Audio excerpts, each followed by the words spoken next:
بسم اللہ الرحمن الرحیم.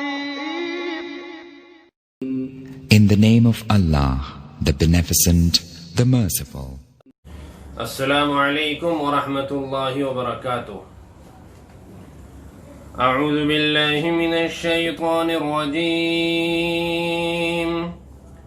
بسم اللہ الرحمن الرحیم. وقال الذين كفروا لا تأتينا الساعة قل بلى وربي لتأتينكم عالم الغيب لا يعزب عنه مثقال ذرة في السماوات ولا في الأرض ولا أصغر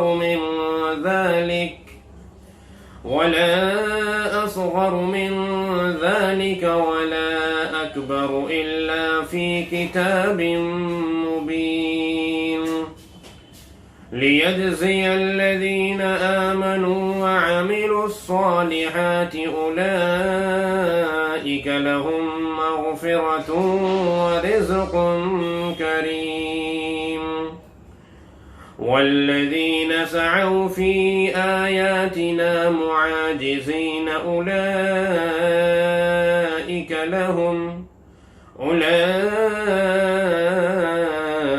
لهم عذاب من رجز أليم. صدق الله العظيم.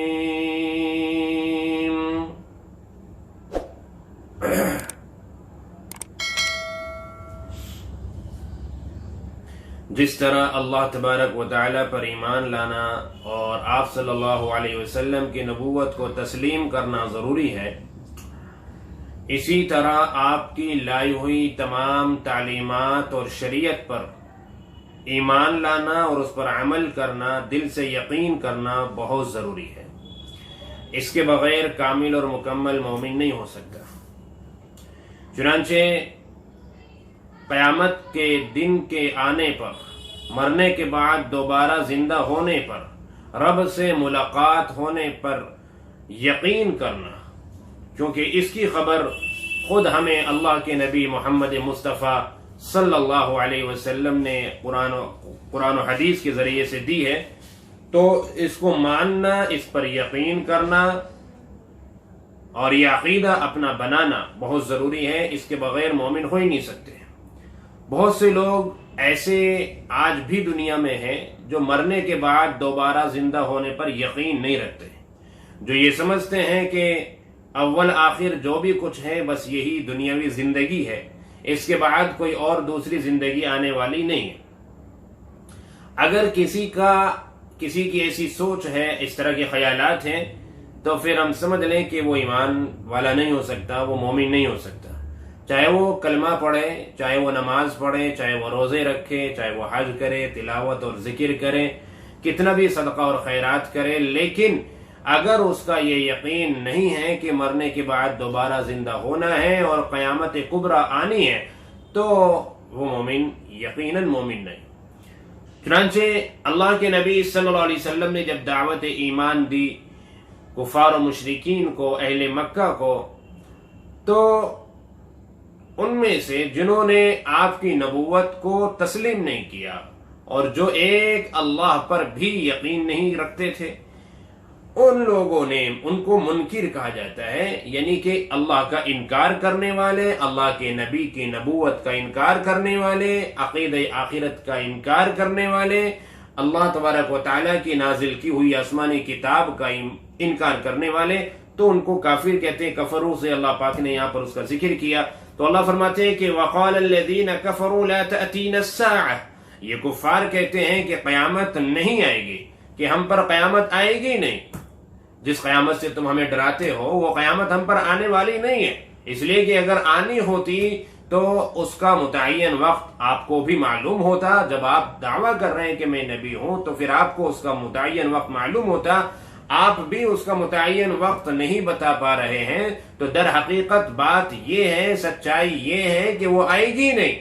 اللہ فرماتے ہیں قل، اے محمد صلی اللہ علیہ وسلم آپ ان سے کہیے بلا، کیوں نہیں آئے گی، کیوں نہیں آئے گی؟ اس کا آنا تو ضروری ہے. چنانچہ آپ کہیے کہ وَرَبِّي لَتَأْتِيَنَّكُمْ، میرے رب کی قسم وہ تم پر ضرور آئے گی. یہاں قسم کی ضرورت کیوں پڑی؟ صرف اس وجہ سے کہ ان منکرین کو کلام کی تاکید کو دیکھتے ہوئے اور کس طرح یہ بات کہی گئی ہے بہت ہی زبردست طریقے سے، تو ان کو اس پر یقین آ جائے کہ ایک یہ بات اگر ہلکی بات ہوتی اور نہ ہونے والی بات ہوتی تو اس طرح پرزور طریقے سے اس کو نہ کہا جاتا.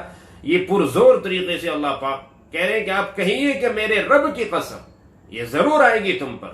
اب اس کا وقت اگر اللہ نے کسی کو نہیں بتایا تو اس میں کون سی حرج کی بات ہے؟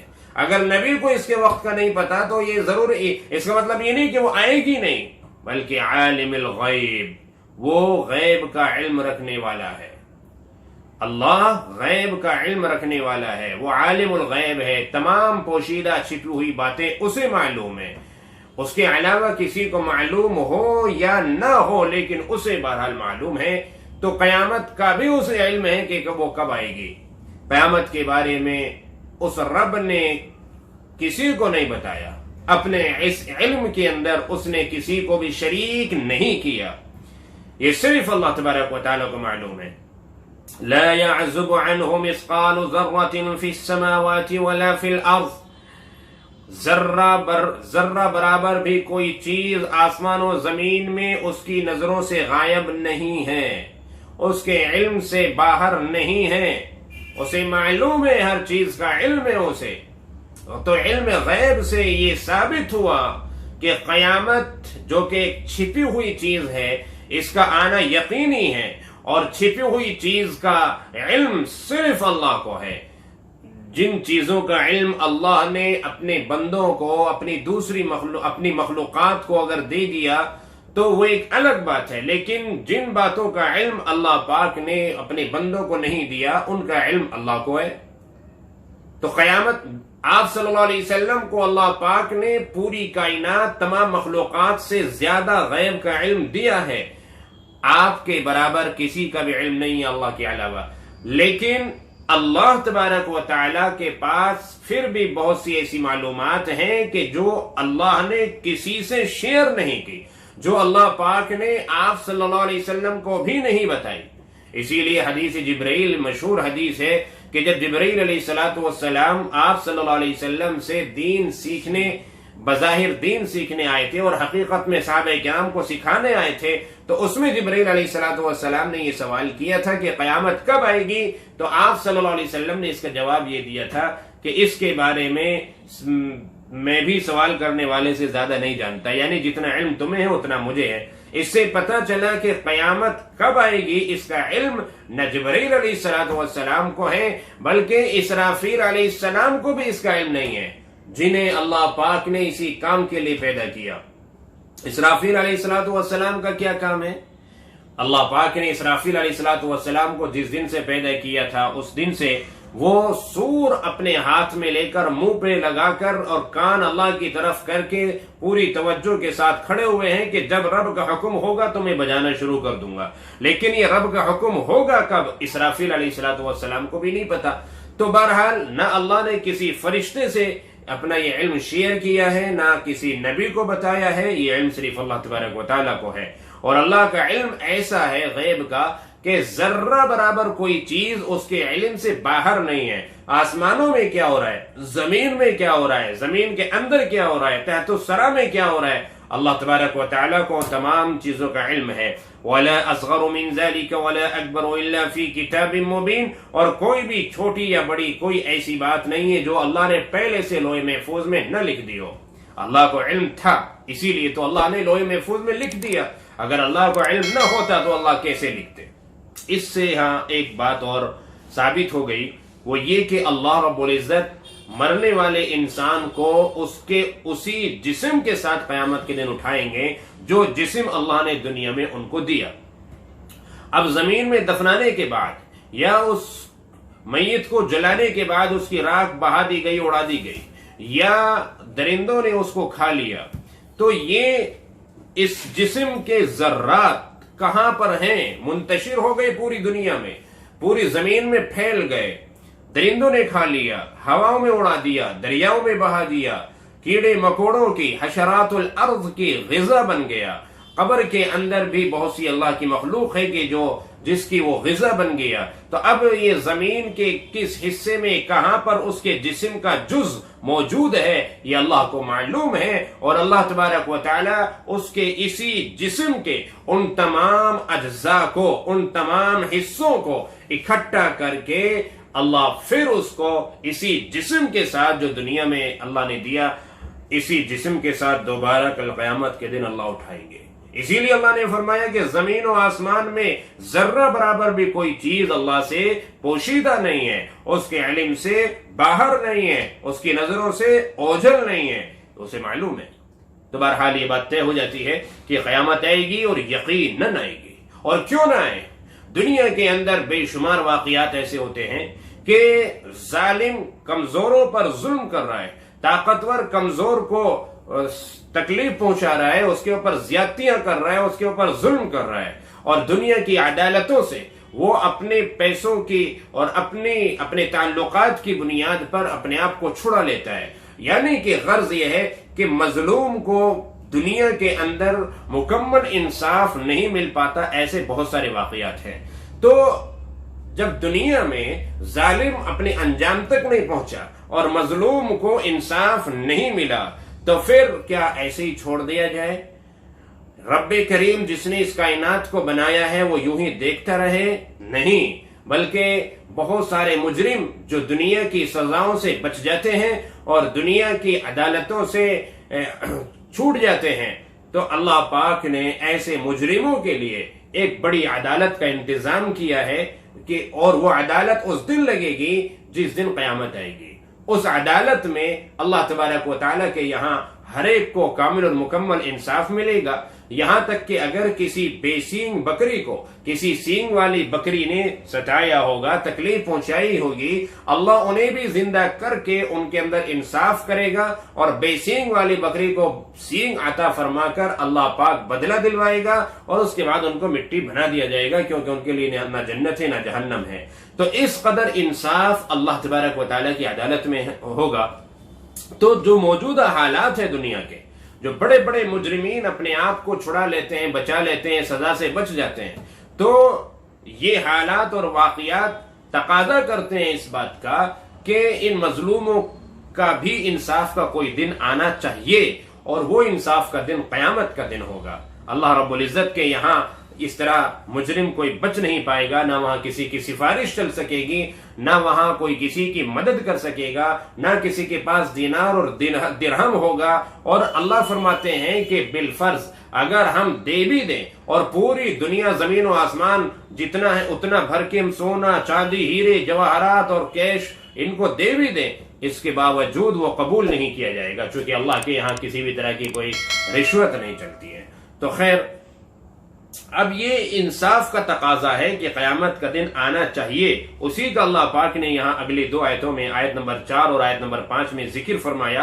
اللہ فرماتے ہیں لیجزی الذین آمنوا وعملوا الصالحات، اس لیے قیامت کا دن آئے گا تاکہ ان لوگوں کو انعام دیا جائے جو اللہ پر ایمان لائے اور نیک اعمال کیے، جنہوں نے نیک اعمال کیے، جنہوں نے تقوی کے ساتھ زندگی گزاری، جنہوں نے ایمانداری کے ساتھ زندگی گزاری، تو کیا ان کی اس ایمانداری کا اور ان کے اس تقوی اور پرہیزگاری کا اور ان کی ان نیکیوں کا ان کو کیا بدلہ نہیں ملنا چاہیے؟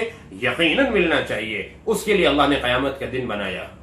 اولئک لہم مغفرۃ ورزق کریم، ایسے مومن اور نیک بندے جو کوشش میں لگے رہتے ہیں اپنے رب کو راضی کرنے کی، ان سے اگر کوئی لغزش، کوئی کوتاہی ہو بھی جائے، اور یقیناً ہو جاتی ہے، اس لیے کہ کما حق ہو، رب کی شایان شان عبادت ہو جائے، اطاعت ہو جائے، یہ بہت ہی مشکل اور ناممکن کام ہے، تو اللہ فرماتے ہیں ہم ان کے دلوں کی کیفیتوں کو دیکھتے ہوئے، ان کی کوششوں اور کاوشوں کو دیکھتے ہوئے ہم ان کی ان کوتاہیوں کو معاف فرما دیں گے۔ چنانچہ اولئک لہم مغفرہ، ان کے لیے مغفرت ہے، معافی ہے، ورزق کریم، اور جنت میں بہترین روزی ہے ان کے لیے، اس لیے قیامت کا آنا ضروری ہے۔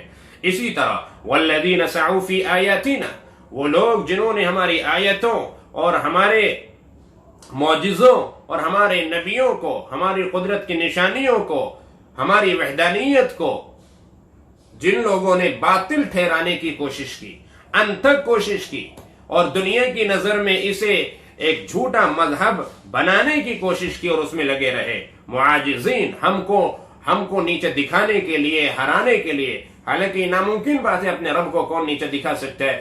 اللہ فرماتے ہیں کہ یہ چونکہ اپنی غلط کوششوں میں لگے رہے، خود بھی ایمان نہیں لائے اور دوسروں کو بھی روکنے کی کوشش کی ایمان لانے سے، تو کیا فرمایا اللہ نے؟ اولئک لہم عذاب من رجز علیم، ایسے لوگوں کے لیے اللہ پاک نے دردناک عذاب تیار کر رکھا ہے۔ تو ان کو سزا بھی ملنی چاہیے نا ان کی غلطیوں کی، ان کو سزا ملنی چاہیے ان کے گناہوں کی، ان کے جرائم کی، تو اس لیے اللہ رب العزت نے یہ قیامت کا دن بنایا ہے۔ تو بہرحال یہ مکمل وضاحت کے ساتھ ہمارے سامنے بات آ گئی کہ قیامت کا آنا یقینی ہے، اللہ کے لیے کوئی مشکل نہیں ہے، اسی جسم کے ساتھ تمام انسانوں کو قیامت کے دن جمع کیا جائے گا، یہ بھی اللہ کے لیے کوئی مشکل نہیں ہے۔ اور کیوں قیامت آنی چاہیے اس کی وجوہات اللہ پاک نے بتا دی کہ نیکوں کو نیکیوں کا بدلہ ملے اور جو برے لوگ ہیں، مجرمین ہیں، ان کو ان کے جرم اور ان کے جرائم اور ان کے گناہوں کی سزا ملے، اسی لیے اللہ تبارک و تعالیٰ نے قیامت کا دن رکھا ہے۔ اللہ پاک ہمیں عقیدہ آخرت میں مضبوطی لانے کی اور اس پر مکمل ایمان رکھنے کی توفیق عطا فرمائے، اور ہر طرح کے کفر سے، شرک سے اور ان عقائد میں شکوک اور شبہات لانے سے اللہ ہماری حفاظت فرمائے۔ السلام علیکم ورحمۃ اللہ وبرکاتہ۔